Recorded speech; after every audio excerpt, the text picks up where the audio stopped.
What is going on, YouTube? This is Jim back with another video here to give you guys my thoughts on Gears Tactics. We're going to jump over to some footage in the background here in a minute, but for now I just want to talk to you guys about some of my high-level thoughts of the game, and then I want to show you some specific things in the customization of this game that I really think make this a very, very accessible and very, very rewarding Gears experience. Gears has largely been known as that bro shooter, and it's okay. There's no reason that Gears has to be a Shakespearean level story or anything like that. The reality is it's a weird universe in this planet Sarah, where aliens come out of the ground and a lot of hijinks ensue. It really reminds me a lot of a satire of war, very similar to something you've probably seen in Starship Troopers, where wave after wave after wave of heroic actions are done by our valiant heroes, which ultimately don't amount in too much. So this game is no different. The big difference with Gears Tactics, though, is that it gets away from the third-person action combat and instead transitions to a turn-based tactical game.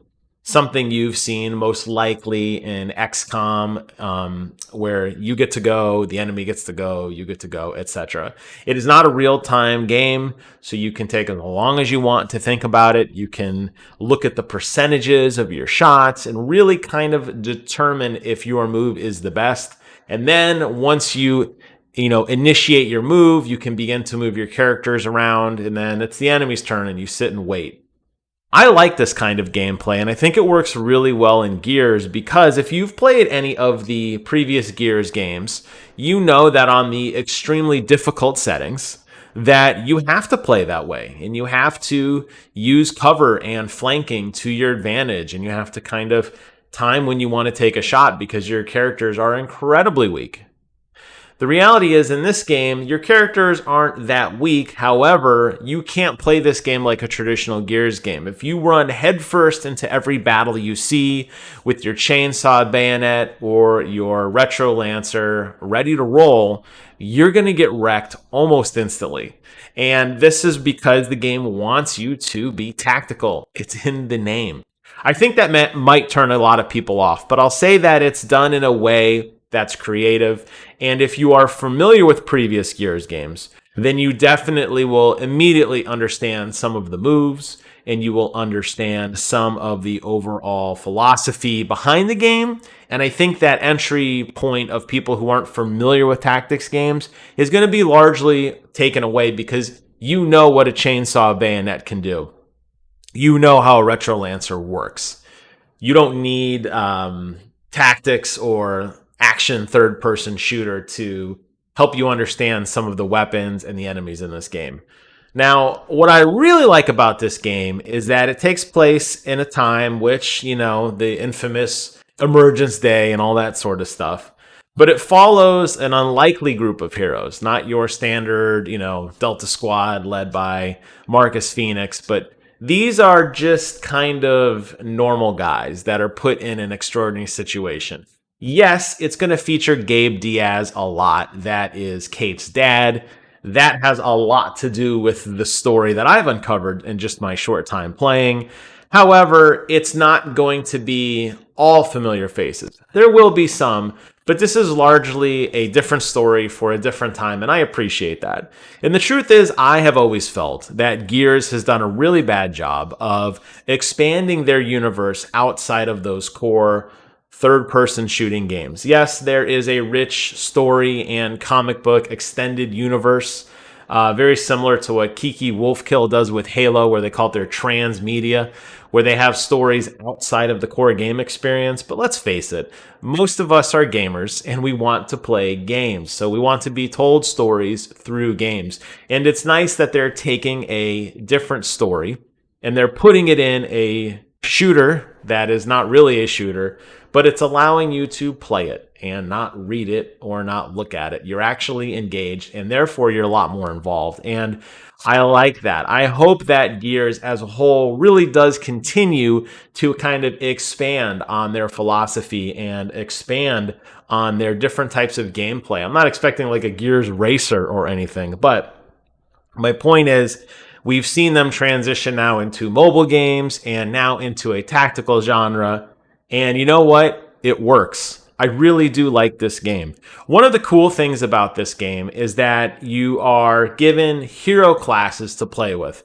A lot of these games put very specialized roles on characters. You have a person who's going to be a sniper. You have a person who's going to be a tank. And while this game does kind of do that by giving everybody a passive ability, the reality is you're going to be able to recruit these guys. They're not nameless, faceless. You're not naming them after your friends like you do in XCOM. These are heroes that have unique dialogue, that have unique stories to tell, that have their own personality. And I think that's what really makes this game kind of stand out from an XCOM type game where it is just a random soldier you're gearing up and throwing out there. Yes, over time you may learn to love one character more than another, or you may love to play with a certain character. But in this game, because there's such diverse personalities, and they really did inject that larger than life persona on a lot of these characters, you're going to be invested in them and their story is going to matter to you, which I think is a big distinction from the XCOM universe. I think it really is. And I think it really does kind of make the game stand out a little bit more. Now, it's definitely not over the top tactical. I don't want you to get the idea that you're going to be counting down to the pixels of how much you can move. And, you know, you're going to have to really kind of pull out spreadsheets and figure out what you can do. The game's going to do a lot of hand holding for you, and that's okay. There's even an easy mode where you can just kind of win almost. It's going to make it very, very easy for you if you're just curious in the story, which I do recommend checking out. Like I said, I haven't beaten it yet, but from what I've seen, it is very, very fun, and I do appreciate that. So what really sets this game apart, besides the fact that it's a totally different genre of gameplay, is that Gears finally figured out no microtransactions, no more loot crates, no more random rolls, none of that stuff. That has all been removed, and it's very, very refreshing. I think we can all agree that the Coalition was absolutely instrumental and really did a phenomenal job rebranding Gears after Gears 3. And I think we all agree that the story in Gears 4 and 5 is good. However, that game has been marred with a litany of insane microtransactions and loot crates and grinding for scrap to slowly cobble together your favorite characters. That has been removed from this game.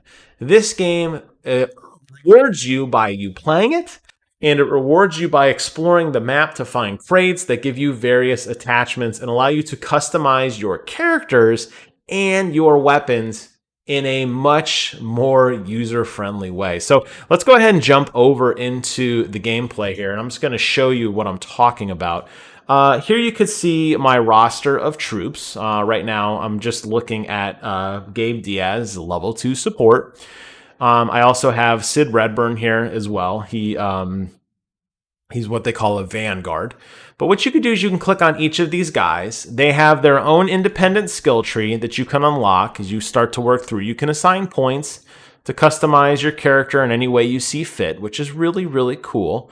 Additionally, what you can do is you can go to their various weapons and you can start to change parts on their weapons, which is really, really different than a lot of Gears games. Now, unfortunately, I don't have a whole lot unlocked here. As a matter of fact, I think the only thing I had was a barrel at this point.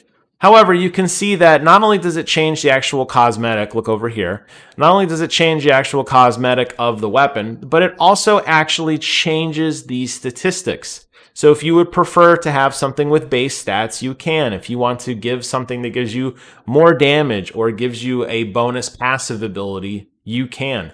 But the looks don't just stop there. It's actually cosmetics too. And you can see a litany of colors you can select. Notice there's no locks here. Notice that anything I want, I can pick. I don't have to pay for anything. I don't have to earn a crate to get some crazy looking skin. I can pick what I want. You could change the metals of the gun to change how it looks. If you want it to be more chrome looking or more of a worn color, you can even change the pattern as well if you want to have that. And again, it's just all here right off the bat. But the customization doesn't just stop with your gun. It actually applies to your character. So you can put on, I don't believe I have any right now. No, I don't have any helmets yet. But when I get them, they'll be here. Now, I do have different pieces of armor that I can show you. I have a few unlocked already. You can see here there's armor that gives you evasion, and then I have a different armor. Notice how it totally changes the look of the armor. This is something more, synonymous with like what we've seen in modern day Gears versus, maybe a little bit older in the war. And just like the other just like the other games, you can change the colors, you can change the patterns. You can change the accent here, and you can change what the metal looks like. You can make this character exactly what you want him to be, and I love it for that. It is a really, really phenomenal system. And I feel like it's something that has largely been missing in Gears games to now, where they really kind of forced all this behind a dumb paywall. So the gameplay is fun. If you like those kind of tactics games, you're going to enjoy this. It's very, very easy to pick up. It's very simple controls. The tutorials are great. It's slow as you want it to be because it's turn-based. You could take as long as you want to figure out what you have to do. Then, after playing the game and going through these missions, you can go back to your barracks, your mobile command center, and you can actually customize your guns and your characters to look exactly the way you want them to look. I love this game. I think it's phenomenal. Depending on how great or not great, and I've heard trending more towards the latter, the story is at the end, I will definitely come back if it warrants and do a spoiler review on the story elements. But I wanted to give a high-level overview of the game as a whole and show you guys that this deep-rooted customization is something that's really, really appreciated. I hope that Microsoft is taking notes as they continue to develop Gears 6, and I hope they realize that by doing this, you're going to obviously not make as much money in microtransactions, but what you're going to do is you're going to get more loyal fans who aren't just throwing money at stuff. And if you like the way a character looks, you can load up your game and you can do the same thing on your character as your friend did. There's no limitations on buying things or loot crates or any of that crap, and I really do appreciate that. Hope you guys enjoyed this first look at Gears Tactics, and thank you guys so much for watching. Take care of yourselves, and until next time, I will see you guys on the other side.